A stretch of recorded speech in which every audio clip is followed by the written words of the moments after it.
everyone. My name is Charlie Lewis, and I am the president of the current president of HUAA.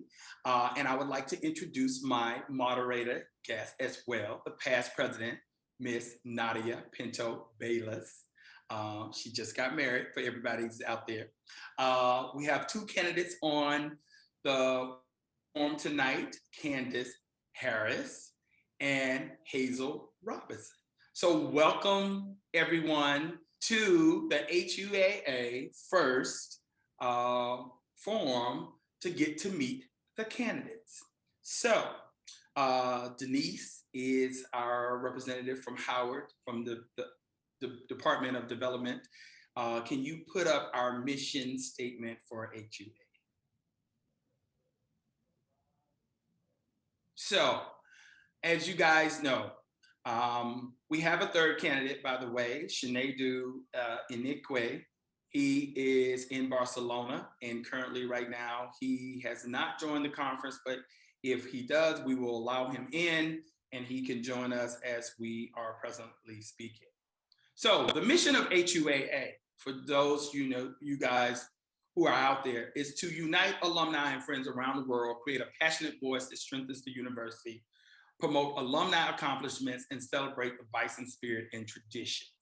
Our purpose, stated by our bylaws, is the purpose of the association shall be to promote the university as an institution of academic excellence and to create and maintain an environment that encourages alumni participation through volunteer service and financial support. What we do as HUAA, the governing body, we keep alumni connected and engaged with our alma mater. We advocate on the university's behalf and support its mission. We enrich the students' experience before and during their time on campus, and we foster a welcoming environment and home on campus for Bison and friends. So now we'll turn it over to Nadia, who will go over the voting criteria for the election that will be held on April 29th. Hello, my Bison family. It is always amazing to be in your presence. As Charlie stated, we are really excited about the upcoming election. If you all will take a minute right now to share with a friend who's not online, let's get these numbers up, these participants up. This is a great opportunity for them to meet the candidates now. So go ahead and send that text to your group text right now to your friends, let them get online so that they may hear from the candidates that are running to serve you as HUAA president. So the way that you will vote is through an email that will come from huaaelection@eballot.com. I recommend you go into your inbox now and save that email address so that it will not go to your junk folder, so that you can have it when it directly comes to you. If you receive the email about today's call, then you are already on the list and you will be receiving the email on how to vote.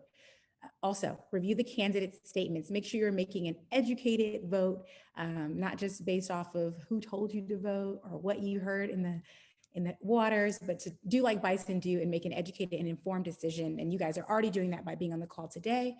And then you'll indicate your choices by checking the box beside the candidate's name or write in where applicable. So if you know a candidate that is not listed and they are eligible to run as a write-in, it's your choice to write their name in.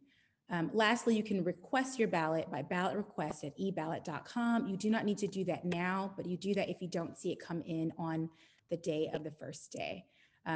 Also save the email address alumniquestions@howard.edu or call the number 1-866-984-3125 or 202-806-5857, which goes directly to the Department of Alumni Relations. The election voting cycle will start, you can go to the next slide, April 12th. This is when the candidates' platforms will be sent to you via email. April 14th, the election opens at 9 a.m. and this is all electronic, it's all online, and it will close April 29th. So you have a solid 2-week period to do your voting. So make sure that it is completed before and you are not rushing on the 28th, trying to send emails on the 29th and hoping to hear back before the close of business that day. So I recommend getting your votes in early because you're not just voting for HUAA president, but all of the positions, including region chairs, region reps in your region that you reside in.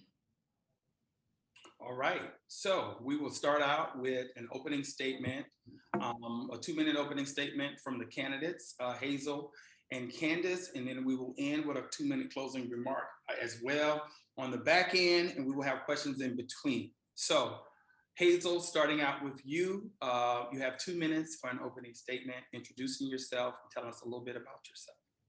Thank you, Charlie. Good evening, everyone. I am Hazel Robinson, class of 1979, BA, and 1986, MA, and I'm running for president of the Howard University Alumni Association. I feel that my 20 plus years in working with Howard University alumni clubs and association gives me a unique leadership skill and experience to lead this great institution, the Howard University Alumni Association.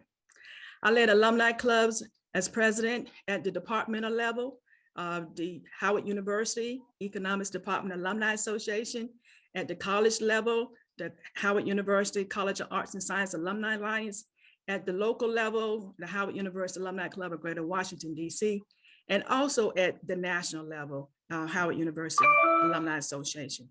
In addition, I was the company commander of the 315 Supply and Service Company in Dover, Delaware. And as a lieutenant colonel, I was the battalion commander of the 326 Maintenance Battalion in Owens Mills, Maryland.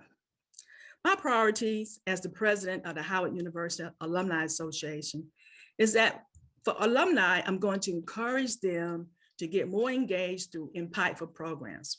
For our students, I'm going to focus on supporting them through financial aid and career guidance, as well as listen to their concerns about what's going on campus. Build a collaborative and transparent relationship and partnership with the university. Also, I want to support the local clubs under our new model so they can flourish and thrive, and also work with other alumni groups. Thank you, Charlie. Thank you, Hazel. Now, Candace Harris, if you could have an opening statement for 2 minutes.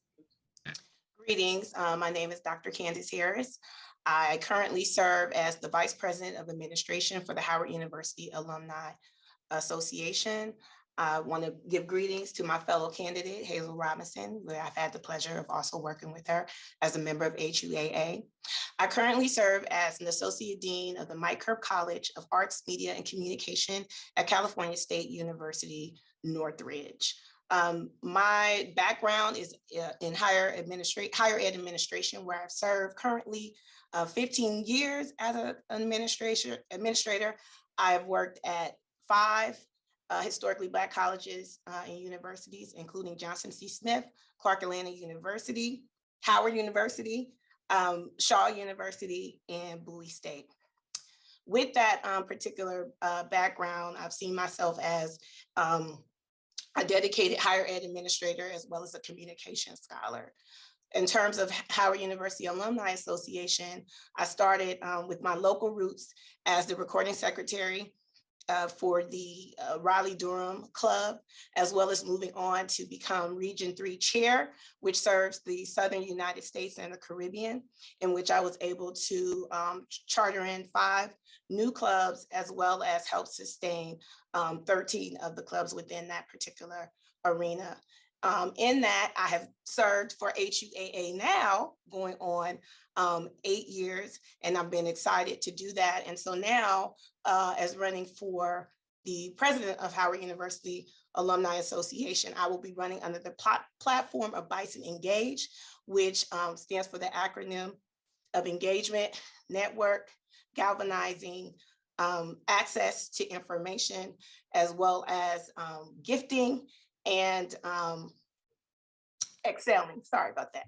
So in that particular platform, I'd like to make sure that alumni really have the information that they need to make decisions or to support the university in those particular areas. And so I'll be able to talk a little bit more, because you did say 2 minutes, about that platform as we get in. But again, thank you both, Charlie and Nadia, for having us, and I'm looking forward to sharing more about my platform.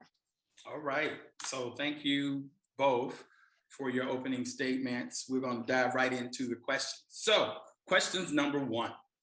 your ability to be able to lead the HUAA at this juncture of structural change. A lot of people don't know that we did go from a dues paying model to a non-dues paying model with the university.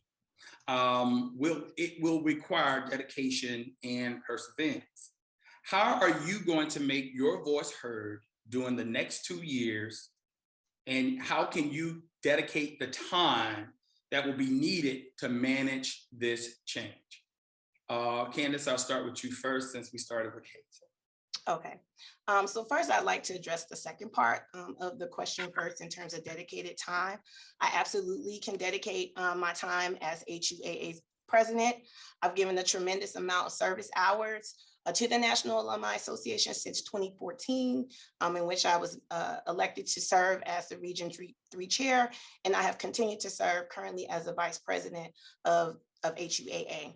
If elected, giving the abundance of time would not be any different than what I've already been doing for the last 7, almost 8 years. And, just in general, Howard, anyone who knows me knows that Howard gets a lot of my time as a priority organization that I choose to give my time and my money philanthropically. So in terms of voicing for being a voice as the president, I would be remiss not to mention that it's really not about my voice per se, but it really is about my ability to convey the collective voices of our 103,000 alumni stakeholders. So for me, it's really about being a conduit for alumni.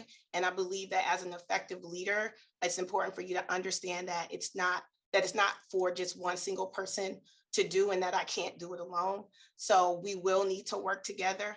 And I know that with working with others to achieve a strategic goal and a vision is something that I do and I have been doing professionally. 15 years as a higher ed administrator, as well as a communication scholar. And so I have served as a department chair. I'm currently serving as a college dean. So I do really understand the ins and outs of academia and how a university works or how universities are run, and really about the importance of how you interact with your alumni stakeholders. So in that, I think that alumni feeling like their voices heard will be key over the next 2 years. And it's germane for us to really have a needed cultural shift to address some of the disconnect that we do have with some of our Howard alumni community. And not only with the university, but also with the Howard University Alumni Association. So again, my platform, Bison Engage, which stands for Engage, Network, Give, Access, Galvanize, and Excel, will address that in 2 particular points of that 6-point plan. And so Alumni Association leadership will need to develop and develop creative ways to engage and sustain our generational alumni engagement, as well as collaborate with our university administration to increase alumni access to information so that they can really support our alma mater. So with that, you did put up the mission. I got 2 minutes. I'm almost done. You did put up the mission. So I will say this in closing, while HUAA serves at the behest of the university, as stated in our mission, it is equally important that the alumni president and our leaders provide a safe space for dialogue when there is a dissenting voice amongst alumni stakeholders regarding our alma mater. So having the support of my alumni peers has allowed me, I think, to be successful in my 7-8 year run. And as president, I plan to continue to do that and be a megaphone for our alumni voice. All right, thank you, Candace. Hazel? Thank you, Charlie. I plan to make my voice heard by working with the Department of Alumni Relations. Working with the Department of Relations, I already have a good relationship with them. I'm going to continue doing that because I have cultivated over 10 years working with the officials at that department. I plan to dedicate the time that is needed to lead this organization. And we'll be able to actually go on campus and meet face-to-face with officials, and also just have personal meetings there as well. Because I live in the Washington, D.C. area, Also, I work in the Washington, D.C. area too. So the first order of business will be to review the transition plan. That plan will let me know what are the outstanding issues, so I will make sure that none of those issues fall through the cracks. I am uniquely qualified to lead for the next 2 years because it takes determination, it takes planning, it takes organizational skills, it takes interpersonal skills, it takes leadership skills. I know I can do the job. I have proven myself as president of the Howard University Alumni Club. We won the coveted HUAA Club of the Year, and I'm so proud of that. And we also, the year prior to that, we won the second place. Also, under my leadership, under the Howard University Economics Department Alumni Association, we actually endowed 2 scholarship funds, but 2 funds for economic students. One was the Dr. Joseph R. Houchins Endowed Fund for undergraduate econ majors, and the Jean-Louis DeCalmo Bocage Endowed Fund for graduate students. Thank you. You're welcome. Thank you. Second question. And similarly, inspiring leadership of a strong team, governing and management skills will be required for your success as president of HUAA. What specifically in your past experience demonstrates your ability to do this role for Howard University as president of the Alumni Association? Let's start with Hazel. Thank you, Nadia, for that question. Yes, I have had several years of experience in leadership position in the alumni clubs and associations. Starting first at the national level with the Howard University Alumni Association, I served there for 2 years for VP of Finance and also 4 years as the recording secretary. For the Howard University Alumni Club of Greater Washington, D.C., I was president for 5 years straight in a row. And also, before being the president, I also was vice president. I was membership chair. I also was the Backpacks to Briefcase chairperson for 3 years. Also, I was on the fundraising committee for several years. And we also always sponsored the post-Charter Day and the post-Charter Day annual jazz brunch and fashion show where we raised thousands of dollars for Howard students. And also I was corresponding secretary. In my leadership position, Greater Washington, D.C., I've been there 13 years with the Howard University Economics Department Alumni Association for 21 years. I have raised over $100,000 for scholarships for students, primarily economic students and also students in the Greater Washington, D.C. area. In my 27-year military career, I have served as company commander of the 315 Supply and Service Company in Dover, Delaware. They provide logistical support to Army units in the field. Also, as a lieutenant colonel, I was battalion commander of the 326 Maintenance Battalion, and that was an 800-person unit, which consisted of 5 companies, and we provided direct support and general support maintenance for vehicles, equipment, weapon systems, and refrigeration units. And yes, and currently I hold the position of Chief of Staff of the BWI Marshall Airport, Maryland Aviation Administration, a 500-person operation. I know for a fact that my leadership and management skill will help me lead the Howard University Alumni Association to new heights. Thank you. Dr. Harris. I'm sure many of you were introduced to the term servant leader while matriculating at Howard University. So I'm really excited about this question. I believe it is my wheelhouse. I've absorbed many things while being at Howard, but that particular term, notion, and life approach has stuck with me, and inspired me professionally and philanthropically. As mentioned previously, in my current position as dean, I work every day as a servant leader, addressing the needs of 5,000 students, my college faculty, and staff to ensure their academic and professional success. I've worked in this capacity for over 15 years, managing not only strategic and professional development initiatives, but handling grievances, and more importantly, managing multiple personalities. My job is literally troubleshooting, employing de-escalation tactics, and resource building. As a higher ed professional, I have led and served on countless committees that integrated all auxiliaries of campus life to address university strategic goals. Also, prior to my current position, I served as special assistant to the president and board trustee liaison, where I worked alongside executive cabinet members and board trustees, where I was given a 10,000-foot view of how a university operates and is run, and how you engage with various university stakeholders and curate partnerships for overall success of the university. In terms of my Howard University Alumni Association experience, as I mentioned before, I began at the local level as recording secretary of the Raleigh-Durham Club, and then became Region 3 chair, in which I served clubs representing the South and the Caribbean. And I was able to onboard new clubs, including Central Florida, Columbia, South Carolina, Memphis, Tennessee, and Winston-Salem. I also was able to reinstate the Bahamas Club. During that time, I received the Region of the Year Award in 2018 and 2020, raising over $300,000 during my region term. Currently, I serve as Vice President of Administration, where I'm responsible for overseeing the operations and governance of Howard University Alumni Association, which means I have to prepare reports on the Alumni Council and make recommendations about the association's governance framework structures. So that includes our constitutions, our bylaws, and also our governing policies.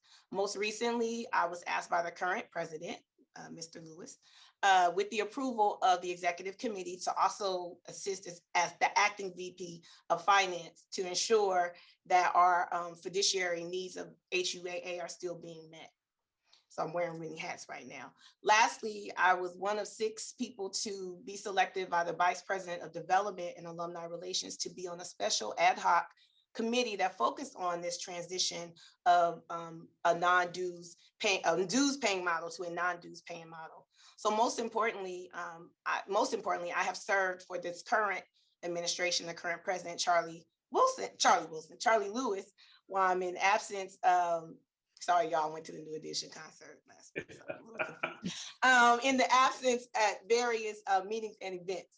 And so he and I often note that he is the front of the house and I'm the back of the house, in which I focus on process optimization. But I am very astute and very acutely aware of the presidential duties and responsibility.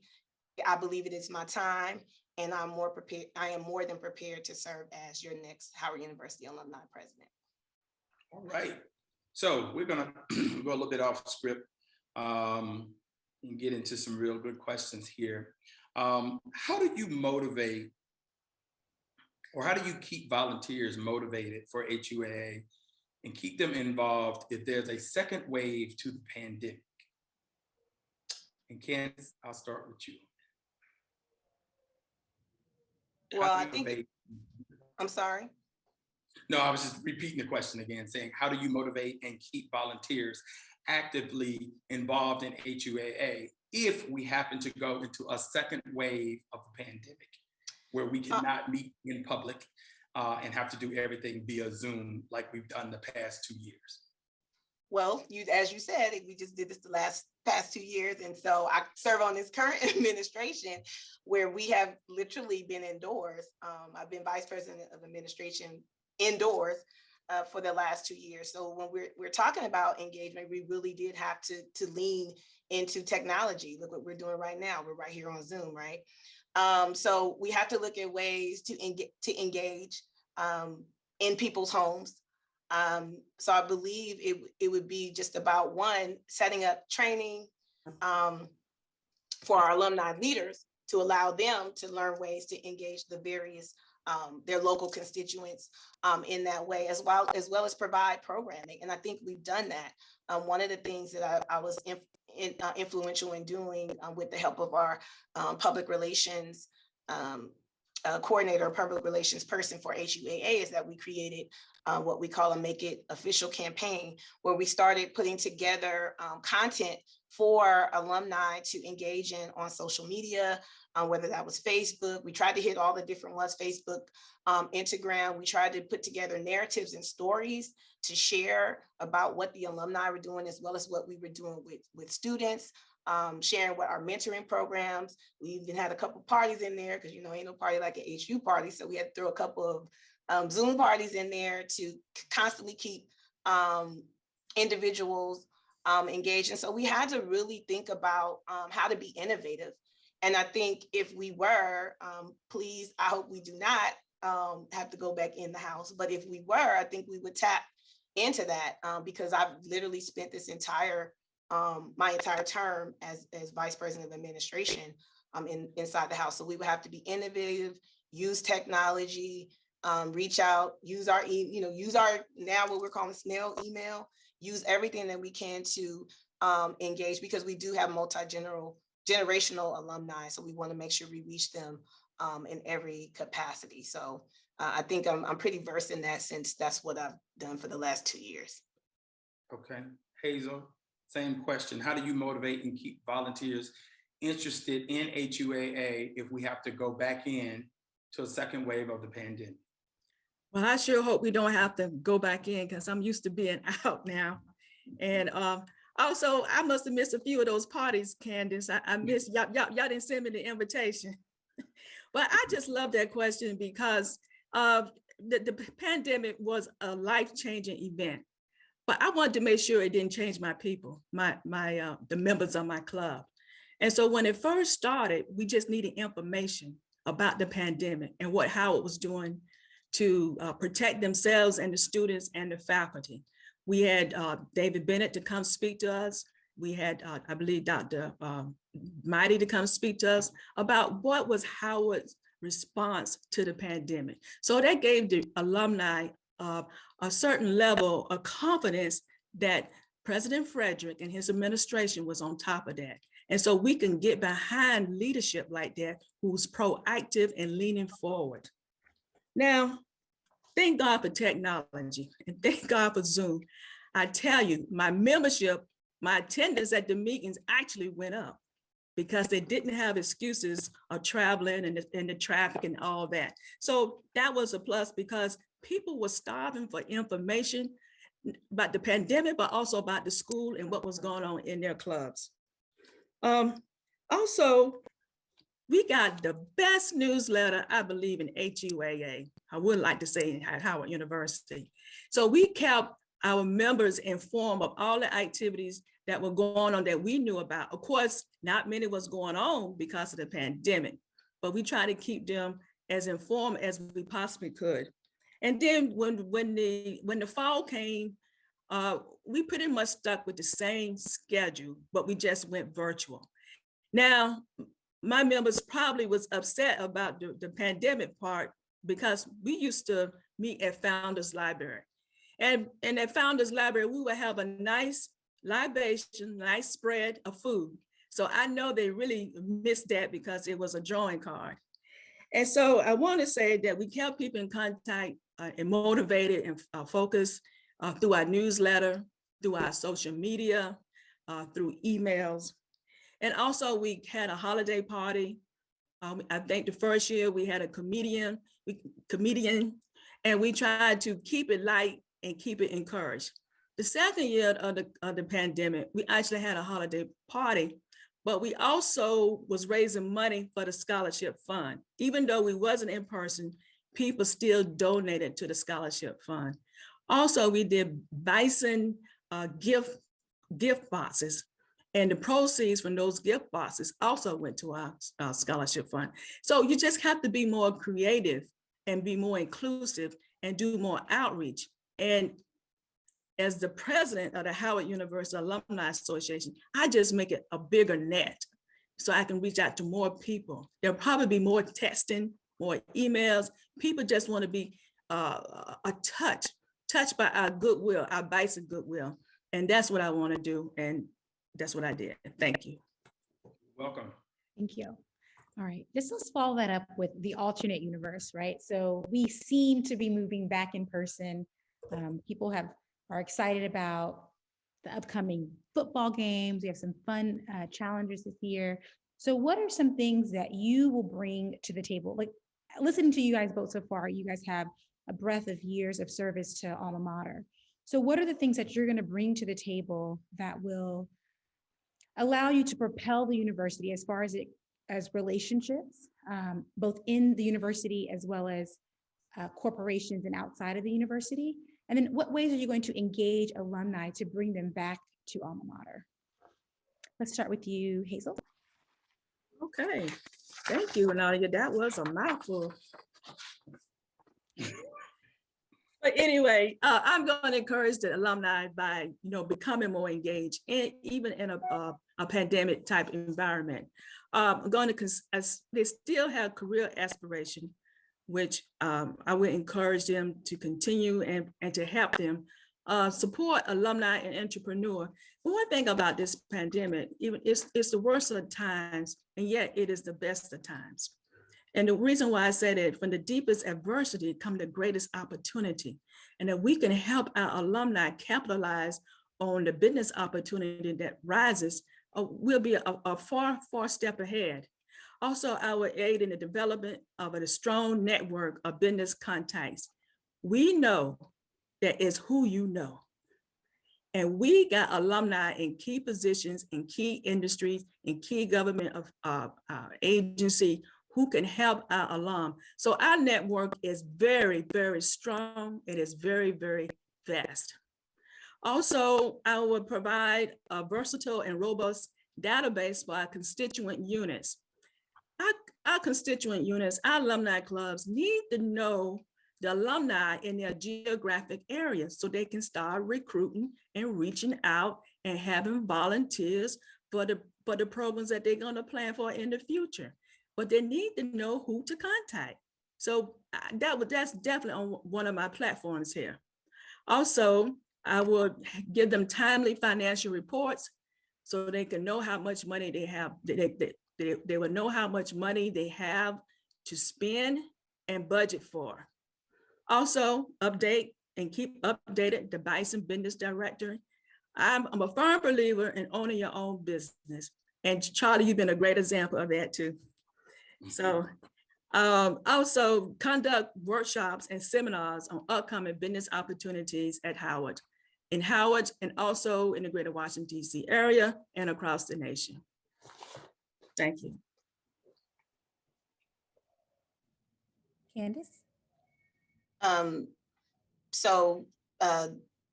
Again, my platform as it relates to engagement is Bison Engage. And one of the points is network, understanding our network, understanding that we are a global network. Howard is everywhere. So just by the notion of being a Bison alone, we should be able to tap into the talent, the vast talent that our university has, just right here looking on this little Zoom box. I'm sure if I just tap into you all, we can, 6 degrees of separation, we can pull in a lot of individuals. So first, just using the Howard University Alumni Network, association network that we have together. I am fortunate to sit on an executive committee that has some of everything: real estate moguls, lawyers, entertainment industry artists, creatives, educational professionals. We have everything. So there's no reason not to be able to tap into our already vast network that we have. Also, because I have worked in my particular field is communication and media, I have a lot of contacts in the entertainment industry that I believe I can definitely tap into. Right now, I've left the South and I'm here in Los Angeles. So that is just something within itself. And we have a lot of Bison family here in Los Angeles as well. We have our administrators. We have President Frederick. We have our VPs and our COOs of Howard University that we can tap into. So as we look at networks, I think it's infinite, to be honest with you. And then we have our alumni leaders, right? Who can go and do what they need to do in their local communities as well. And so as president, that's what I would want to do. I can't do it alone. I'm sure I know Charlie got a way bigger network than I do. So I would, work with Charlie or work with Nadia. I know Hazel. So just work with all the individuals that I'm blessed to be able to work with as we serve for our illustrious alma mater. So I would just tap into that, what we already have. All right, good question, good answers. Myself and Nadia have had great ideas that would work for HUA and the university. However, given the intricacies of the universities, some of those ideas don't always come to fruition. How do you stay the course when even your biggest idea might not be implemented? Candace? I mean, I think you have the hard conversation. One, you want to understand why. Why wasn't it implemented? Are there gaps in your particular what you propose? Are you reinventing the wheel for something that is already done? Are there resources that are already there that you can tap into? I'm a strong believer in a closed mouth doesn't get fed. So if you tell me no, I'm just gonna find something else to bring to the table and to present. So when that happens, I think it's just trying to understand. Again, you mentioned the mission of HUAA. We are at the behest of the university. We are the brand ambassadors. It is our goal and our duty to serve and promote in the university. So if there is a situation where an idea that I would be proposing or a vision that my particular administration, if I was elected, was promoting, and we were told that that's not the direction that the university is going in. And to be honest with you, that's something I deal with in my everyday life, that some of the things we choose or want to do, we're told that, hey, the university is not going in that direction. So you have to figure out how to get on board and work with them. You can still always be vocal and say, what you agree with and what you don't agree with, but just in terms of being a servant leader and being a team member, you have to go. I'll use you as an example, Charlie, since you're here. I don't always necessarily as VP agree with everything that Charlie does or says, but I know as president and me as his vice president and his team member, I have to, figure out how to work with him and help him execute his vision. And so, that's what you do when you are a team leader and a team member, is that you understand your role and your place, and then you figure out how to do it. But, you can always come a different angle, figure out what needed to be done to get what you need. Sometimes it takes time. It might be a year later, and that idea that you came about, it presents at a better time to do that. And so that's really kind of my approach whenever I'm posed to situations where someone may not necessarily go with the vision that I have at that moment. Okay. Hazel?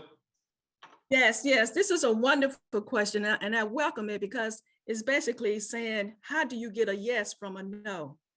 And my first way of trying to get a yes from a no, is that I will be persistent in my asking, but I wouldn't ask it the same way. I would change it up and modify it. Also, I will find allies and people who can speak on my behalf or help me to push the project forward.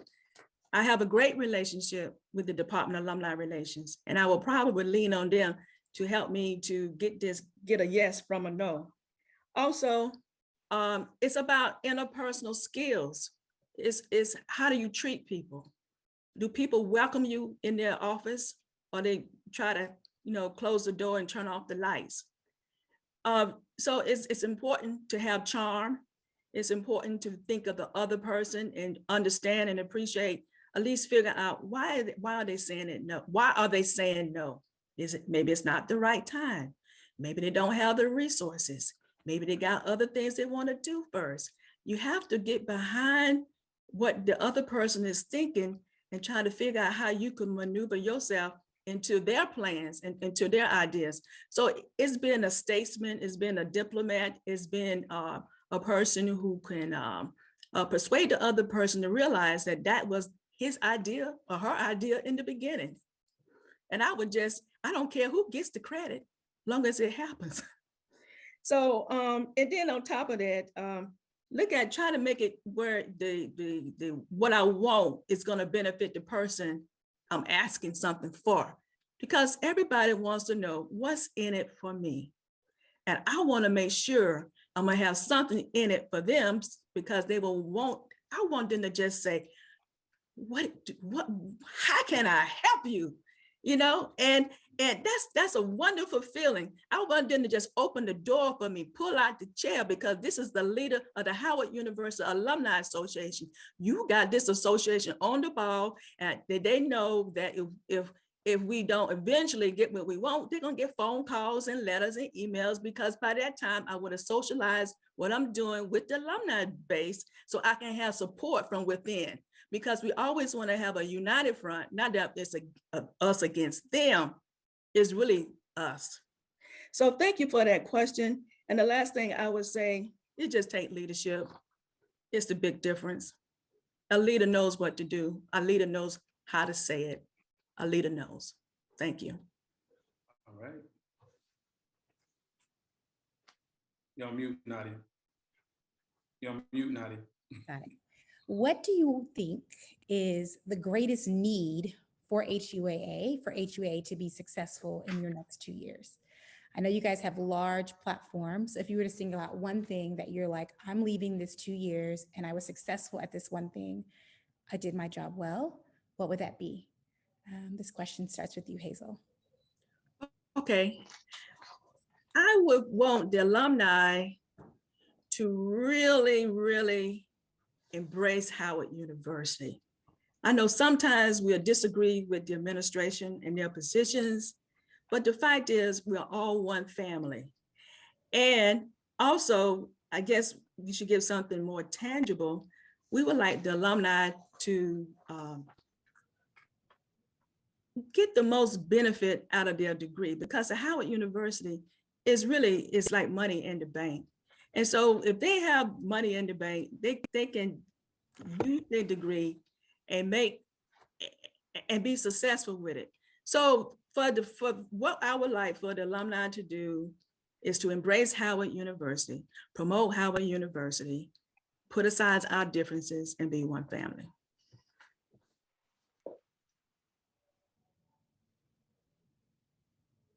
I can only have one answer. I think I would really want to approach this whole notion of One Howard in a way, as we talk about our university, that we are, the number one in everything, right? The number one college, the number one HBCU, the number one everything. So over the 2-year term, I would want us to really address how our alumni relationship with the university. How do we build partnerships? How do we build family? How do we build relationships between the Alumni Association and the students that are there at that moment? How do we build in-house mentoring? How do we build it where we are, giving at an astounding rate, as not only in finances, but also in time. So I would want to my turn to really be about being that One Howard, engaged, us really engaged as a collective.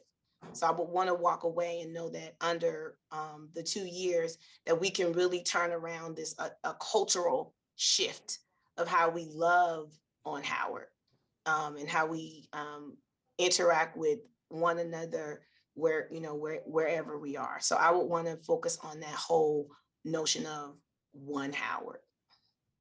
Right. Good lead into my next question, which is, how do you plan on increasing engagement with the alumni now that all alumni are members?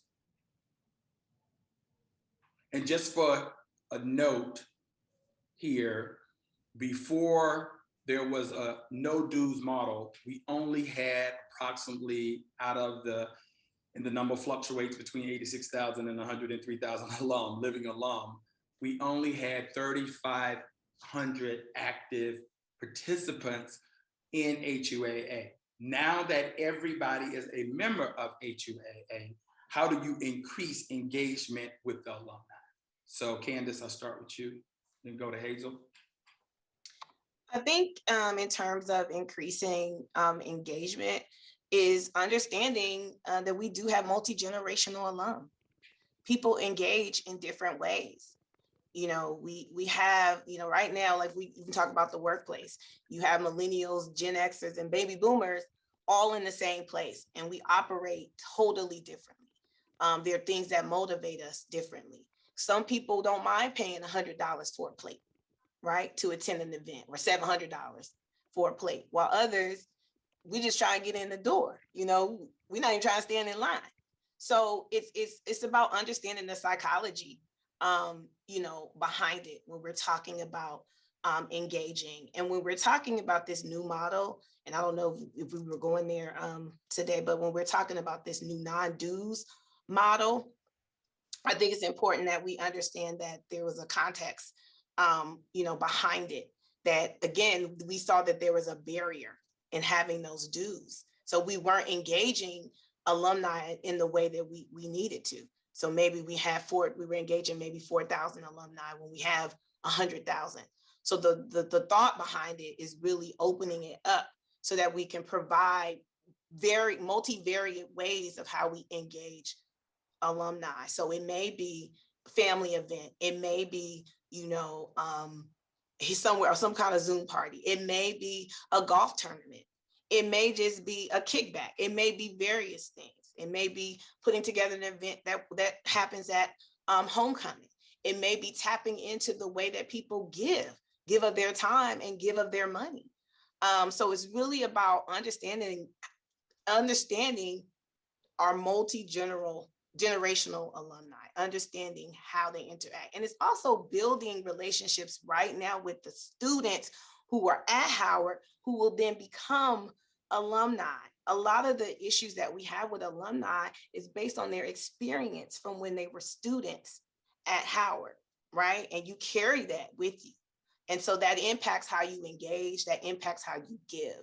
And so I think we need to bridge that gap of being more interactive with the current students that are at the university, teaching them about activism, teaching them about philanthropy, teaching them about financial responsibility, teaching them about, you know, all the different things that they need to know when they're going to navigate. And so that when they do come out, they are better engaged with the alma mater. I've done the research as a region chair, as VP of administration, to find that a lot of times when students graduate, they literally drop off for a good 10 years before they even get back engaged with the Alumni Association. So that tells you that there are things that we're missing, and we have to figure out how to, as soon as they graduate, do they join a local club, or do they try to figure out how they can be a part of a National Day of Service or things of that nature? So we're going to have to, I would have to, as president, really look at how we better interact with the students that we have, as well as the current alumni that are out here in the world. All right, Hazel. Will you repeat the question, please? Yes, basically, how do you plan on increasing engagement with alumni now that all the alumni are members of HUAA? Okay, two ways I would like to increase their engagement. It is a blessing to have a membership base of 103,000 rather than 4,000. And so there's intrinsic challenges with that. And there's two ways: a membership-based database that we have access to. Also, from this membership database, we can get the demographics. We need to know how many alums who like in their 20s, 30s, 40s, 50s, so we can have a targeted message to them to encourage them to become more engaged and to give back to the university. It's also, we need to know how much people are making. Some people can give back more because they're making more, and some people who are just starting out, like they're still in grad school, they're not going to be able to do it.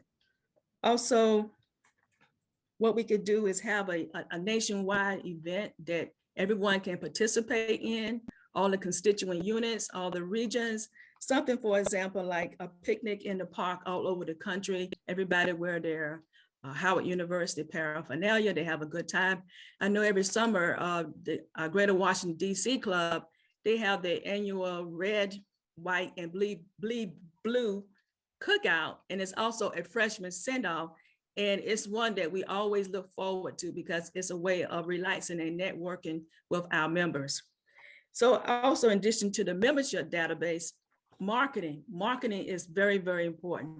I think that we probably just need to hire a consultant who can give us feedback, a report on how best to reach these alumni, because we should take advantage of the fact that there are people who know how to do this better, and they can inform the Howard University alumni leadership how to get these alumni engaged.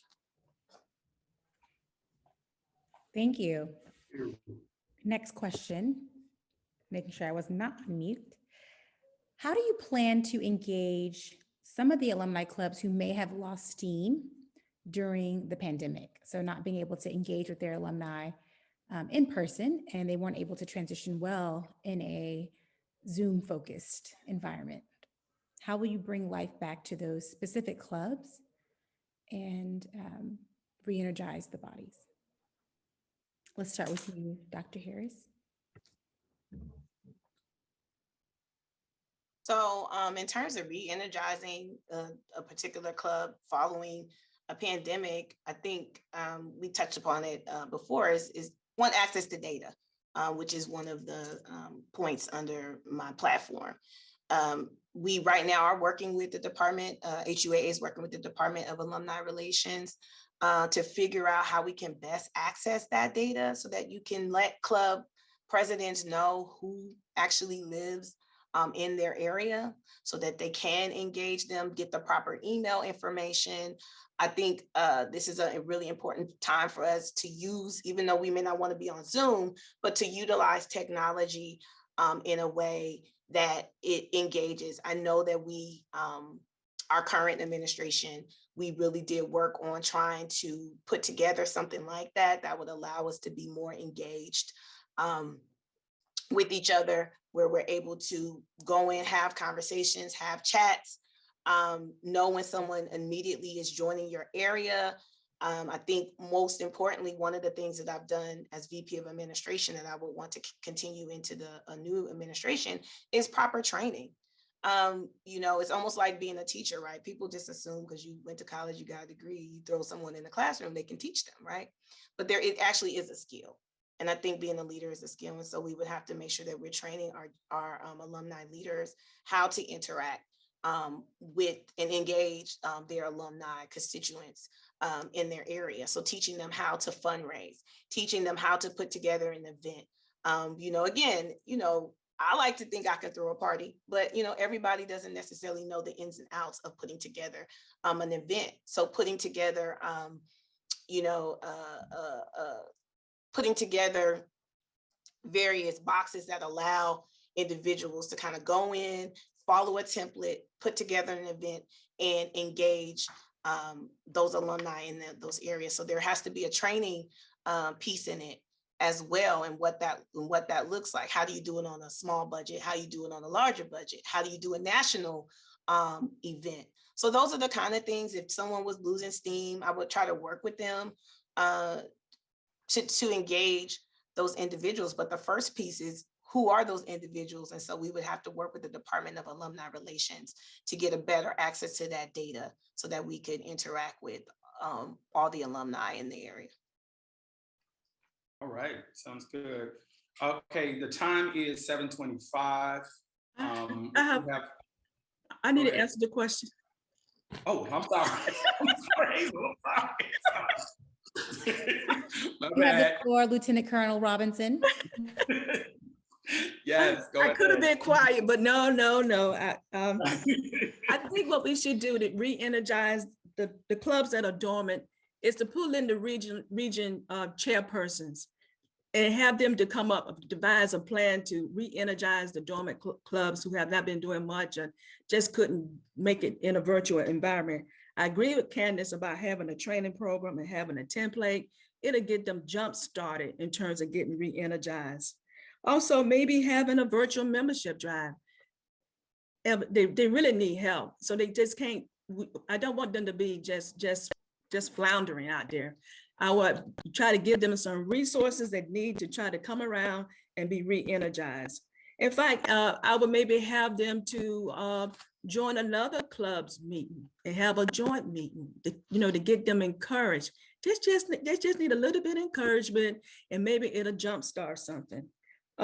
Also, maybe get make a survival kit. How do you survive in a virtual world? So they can give them some, some pointers on how to get ahead and stay energized. And just have a national campaign saying, leaving no clubs behind, because we care about you. Thank you. You're welcome. It is 7:26. I'm going to ask one question that was in the chat, and that question was from Cheryl. I would like to know if there will be another forum with Shinindu. I believe so. Cheryl can't answer that. He didn't call in, so I don't know. And the candidate's perspective on different groups that include passionate alumni. How do you intend to work with, I presume, like Ladies of Howard and a lot of other constituents that have popped up out in our large alumni? How would you go about working with those individuals to bring them into the fold of HUAA? Hazel, you first. Okay.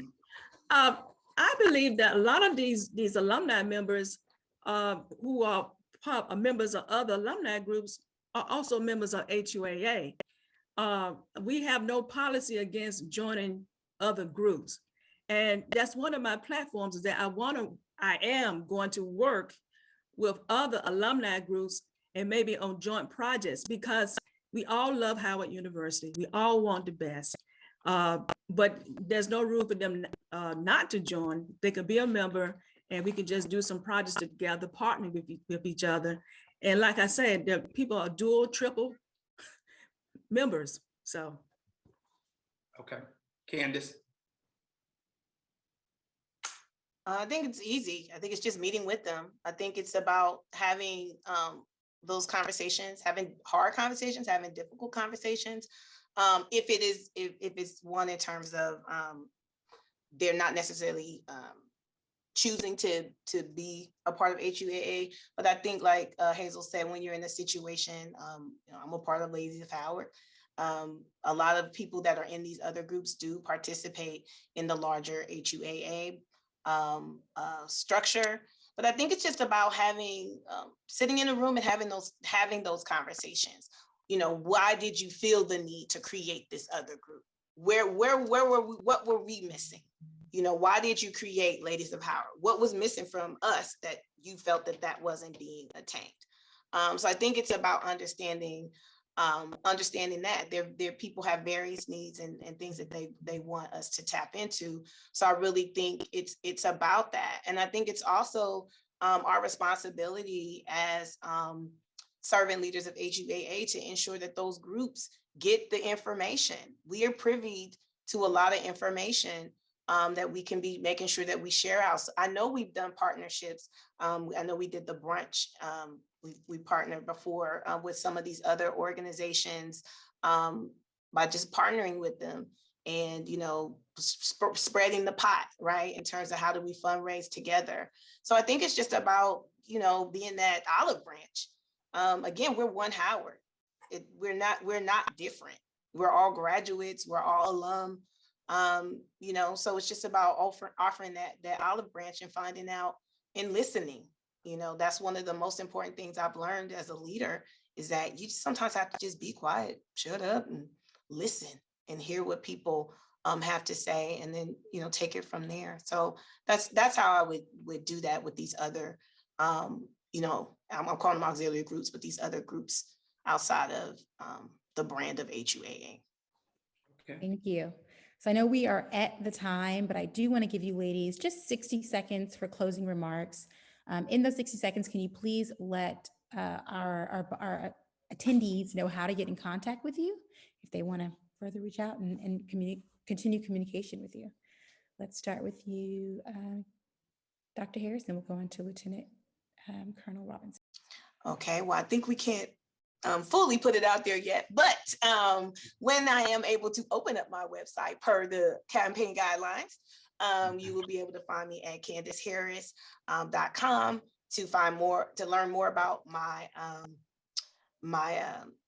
platform, as well as I am on Instagram, Cali Girl Prof, and on Facebook, Candace Harris by my name.